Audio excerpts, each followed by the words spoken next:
All right, continuing on our discussion of political parties, I'm going to pick up from where the video about the animal kingdom left off and give you an example involving human elections. So imagine, if you will, a 30-seat legislature. Now, of course, our legislature has 435 seats in the House and 100 in the Senate. But imagine there were only 30, and it was comprised of 30 separate districts. So I want you to envision 30 separate elections in 30 separate districts. But for the sake of simplicity of the example, I want you to imagine that districts 1 through 10 all had the same election, all had the same results as each other. Districts 11 through 20 all had the same results as each other, and the same for districts 21 through 30. And imagine that you've got a Democratic candidate and a Republican candidate competing in all 30 districts. And in districts 1 through 10, those 10 Democratic candidates received only 1% of the vote. And their 10 Republican opponents received 99% of the vote. In districts 11 through 20, the 10 Democratic candidates for those 10 seats received 45% of the vote, and their Republican opponents received 55% of the vote. And then districts 21 through 30, those 10 Democrats got 49.9% of the vote, barely losing to the Republican challengers, who each got, all 10 of them got 50.1% of the vote. The question I would put to you first is, who wins these 30 seats? What's the allocation of seats across the Democrats and Republicans in these 10 absolute blowouts, these 10 closer but still comfortable margins for the Republicans, and then these 10 razor-thin margins? If you've been paying attention and you said, well, the Republicans win every time, you're right. Of course, the 10 Republicans who got 99% of the vote each are all going to win those seats, or those 10. And of course, the 10 Republicans who won by 10 percentage points, 55 to 45%, they're going to win those 10 seats. And even when they won by 0.2 of a percentage point, those 10 Republicans, they still won, they're going to win. Okay, that's pretty obvious. Let's make it a little more realistic. Let's add in some minor parties and kind of split the vote a little bit. Now we have the same scenario, 10 districts here, 1 through 10, another 10, 11 through 20, another 10, 21 through 30. And you've got a Democrat and a Republican, but now you also have a Libertarian and a Green candidate. And this is actually a pretty fair representation of what elections might look like in American politics. In districts 1 through 10, now the Republican got 48% of the vote, the Democrat 42%, and the remaining 10% is spread across the Libertarian and the Green, 9% for the Libertarian and 1% for the Green. In districts 11 through 20, the margins are down to 45.1% for the Republican, 0.2% better than the 44.9% of the Democrat, and the remaining 10% of the vote is split evenly across the Libertarians and the Greens. And in districts 21 through 30, let's imagine that the Republicans' share is down to 36%, so just a third of the election, a little more, and the Democrats likewise, about a third of the election, 34%, and the remaining 30% of the vote is spread evenly across the Libertarians and the Greens. Now, in this scenario, under our rules, single member district plurality election, who wins these 30 seats? This is a little harder, but again, if you've been following what I'm saying, you'll know that in every case, the Republicans win the seats. Why? Because all it takes to win is a plurality of the vote, not a majority. In no situation do they have a majority here, but they have a plurality. They have more votes than anyone else. And so they get to win these seats, even though in every situation, a majority of the electorate would have preferred someone other than Republican. But no, there was no other option behind which they coalesced that had a higher percentage than the Republicans, so the Republicans win every one of these races. Even perhaps most interesting, down here when the Republican candidate had 36% of the vote, so that leaves 64% of the vote elsewhere. 2/3 of the electorate wanted someone else, and yet under our rules, the Republican candidates win those races because, again, it's a plurality. In every scenario I've just laid out for you, with a majority, a huge majority, a razor-thin majority, or even just a plurality, not even a majority more than anyone else, the 30-seat legislature would be all 30 Republicans. And so the value of finishing anything other than first in our system is exactly 0. If you can't make a credible case to your voters, your potential voters, that you have a shot of winning outright, becoming in first place, there is no reason to vote for you. There is zero incentive to vote for a party under our rules that has no realistic chance of finishing first, of winning the election. And this is where strategic voting comes in. Strategic voting is basically holding your nose and voting for someone other than your preferred candidate because you know your first candidate can't win. A vote for her or him is a wasted vote. A sincere vote for your true favorite is actually wasted because what you've done is you've robbed your second choice of a vote, and your second choice might have a realistic chance of winning. And by doing that, you actually might help your least preferred choice win. So, what tends to happen in our system is strategic voting. If we don't vote strategically, if enough people vote sincerely, it can actually sway the outcome of elections. And I can think of at least two, the two most recent elections, when the popular vote winner did not win the presidency. And you can point to sincere voting as being part of the reason why that happened. In the 2000 election, Al Gore, the Democratic nominee, Ralph Nader, who was a sort of a consumer advocate and a longtime political gadfly, in Florida, Ralph Nader got enough votes, and presumably he didn't take those votes away from George Bush. Presumably those voters' second choice almost certainly would have been Gore. He got enough votes to cost Gore the state of Florida and therefore the election. More recently, Hillary Clinton competing against Donald Trump, Jill Stein, the Green Party candidate, got enough votes in the states of Pennsylvania and Wisconsin to cost Clinton those states. Because again, presumably, the second choice for all those people would not have been Donald Trump. He's pretty far removed from the Green Party. It would have been Hillary Clinton. And so, again, losing those two states, probably because of votes lost to Jill Stein, cost Hillary Clinton the presidency. How can we do it differently? Well, most democracies have something very different than what we have. It's called proportional representation.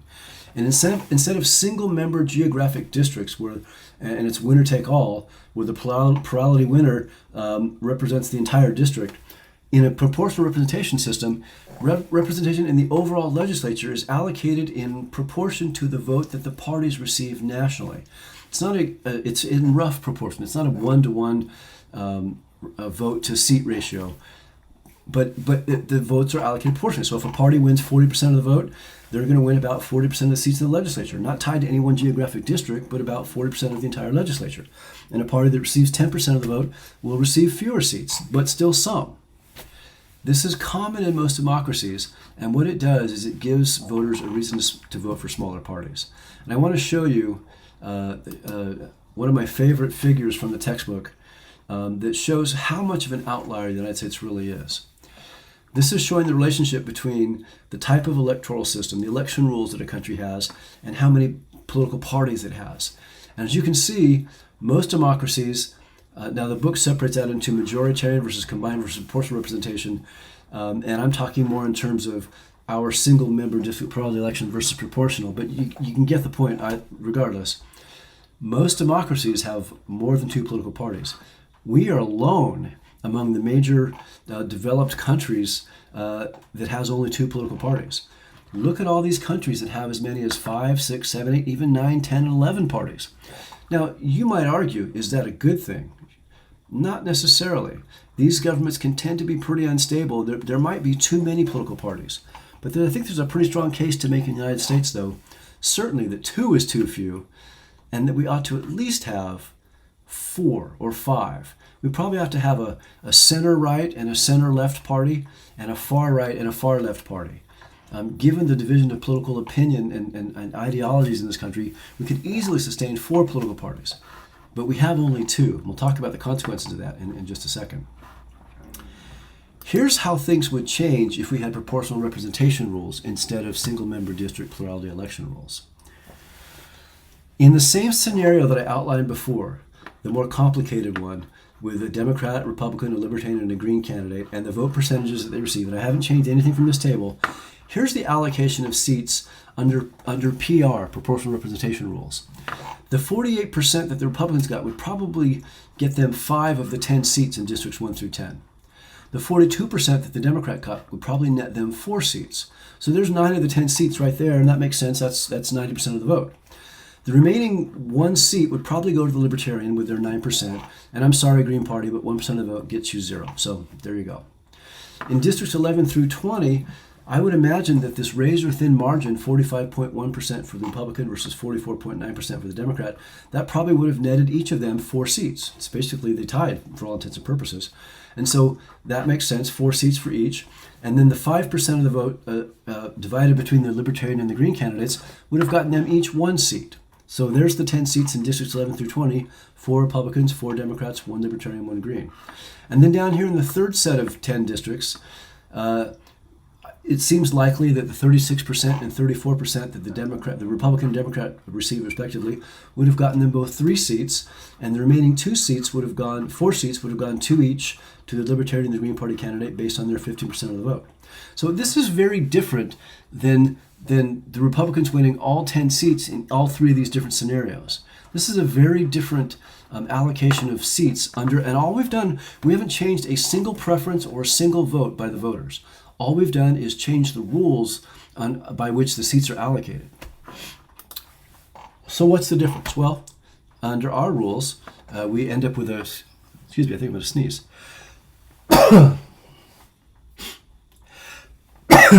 Excuse me, sorry. Under our rules, we end up with a 30 Republican legislature because under every scenario that I gave you, the Republicans the Republican candidate won a plurality of the vote. So it didn't matter whether they won 99% or 36%. If it was a plurality, they won the seat, and they did that in all 30 seats. That same exact allocation of voter preferences, how they voted, remember, we didn't change a thing about what happened in the election. All we changed was the rules by which we allocate the seats based on those election results. Under proportional representation rules, now we have, instead of 30 Republicans, we have 12 Republicans, 11 Democrats, 4 Libertarians, and 3 Greens. This is a very different legislature than this is. Why does that matter? Well, if you have a 30-person legislature, you need a 16-vote majority in order to govern. You need 50% plus 1. So you need 16 people out of the 30 to be from a majority party. And so under our rules, when it's 30 Republicans, of course, they have a unanimous majority. I mean, they've got everything, so they can govern. But under proportional representation rules, Republicans have 12 seats, but not 16. No group has 16 under this rule. So there's no governing majority. What happens then? How does anyone pass any legislation when there's no majority party? Well, what has to happen is they have to form a governing coalition. Someone in here needs to reach out to someone else and form a coalition. They need to team up across party lines and say, let's join forces and comprise a majority, and that way we can actually pass legislation, we can actually govern. So someone in here has to team up with someone else in order to form the necessary margin of at least 16. Now, there's a couple ways it could happen. The Democrats could get together with the Libertarians and the Greens, and that would be 19 votes. The Republicans could get together with the Libertarians and the Greens, and that would be, this would be 18 votes, that one I just said. The Republicans and Libertarians and Greens would be 19 votes. So that's possible. The problem is that those don't make a whole lot of sense ideologically. Democrats and Libertarians in the same coalition would be really weird. And Republicans and Greens in the same coalition would be likewise pretty weird. What actually makes a lot more sense would be for the Republicans and the Libertarians to team up and form a voting block of 16 votes. They're on the same end of the spectrum ideologically. They're right-leaning political organizations, and so they could do it. And that's all you need. You need 16 out of 30, and those folks together, the 12 Republicans and the 4 Libertarians, there's 16. They now have a governing majority. Okay, cool. But here's the thing. The Libertarians aren't going to join that Republican coalition for free. There's a price. They're going to extract a concession from the Republicans. They're going to demand something. Probably something the Republicans wouldn't want to do. If they did, it wouldn't be a different party. Let's say the Libertarians demand, they don't like government bureaucracies. They want markets to dictate policy. They don't want some government bureaucracy, some nanny state bureaucracy telling us what's good for us. So they'd probably be happy to eliminate the Food and Drug Administration. Most Republicans would probably rather not. The Food and Drug Administration plays, in the minds of most people, a pretty important role in regulating food safety. But without the Libertarian votes, the Republicans don't have a majority, so they've got to give them something. So They agree to the deal. But think about what just happened, though. The Libertarians took a 4 seat out of 30, four votes out of 30 in the legislature. That's all, just 4 out of 30. Less than 1/7 of the legislature. So in our system, they're nothing. They can't even get elected because under our rules they would never get elected. But in our system, they're nothing. They took those 4 seats and they achieved a policy goal. They translated their 4 seats into membership in a governing coalition, and they extracted a concession from the other party to do so. So now the Libertarian candidates, the Libertarian office holders, can go to the voters and say, look, we're not the dominant party, we're not the major party, but we got a policy enactment that we wanted. We got the FDA eliminated. The whole point of this is it gives Libertarian citizens a rationale, a reason for voting sincerely. It's not crazy to vote sincerely under proportional representation rules. It makes a lot of sense because you can help elect even a small coalition of your party in a legislature can become part of a governing coalition. A block of can join forces with another party to form a governing coalition and actually give you some return on your votes. You can actually get a policy result. That could never happen under our system. Under our system, voting sincerely for third parties produces 0 election wins, achieves 0 policy goals, therefore gives your would-be supporters 0 reasons to vote for you, to vote sincerely, meaning, therefore, these smaller parties can't survive, and that's why we have a 2-party system. There are consequences to having a 2-party system. The parties, by definition, have to be big, broad tents. They have to be catch-all parties. They have to be comprised of lots of people who might not otherwise be on the same side of things and certainly don't see eye to eye on many, many issues. The Republican Party today has to be the party of the wealthy and of business, and also the party of the middle class. They're increasingly trying to become the party of the working class. They have to be the party of social conservatives, of whites and males and older people. There are groups in there that don't necessarily see eye to eye on a number of issues. Many in the middle class and the wealthy are not necessarily socially conservative. They tend to be more you do you as far as social issues go when it comes to things like abortion and gay marriage. But social conservatives obviously view those issues very differently. They all have to find a home somehow under the big tent of republicanism. The Democratic Party, likewise, is straddling some awkward lines between trying to be the party of the working class and the middle class, being the party of social liberals and minorities and women and young people, again, groups whose interests don't necessarily all align. Working class voters and social liberal voters in particular don't seem to see eye on eye on many issues. So because of this, the 2 parties in America are kind of like a family reunion. If you come from a big family, with lots of cousins and aunts and uncles and grandparents all over, and you get together for a reunion, I mean, you share the family bond, but I'm sure there are going to be people at that reunion that don't necessarily get along with a lot of other people. Your crazy uncle is there too, and it's kind of like that for our parties. They have to be huge and broad, and that makes for some awkward alliances within the parties. From the citizen standpoint, their connection to the parties is unavoidably weaker than it would be with a smaller party.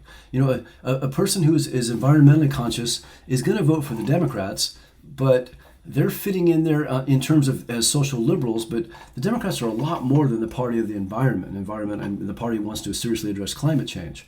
They have to be a lot more than that, and so if that's your one thing, I mean, I guess the Democratic Party represent you, but not as well as the Green Party would, which is all about that.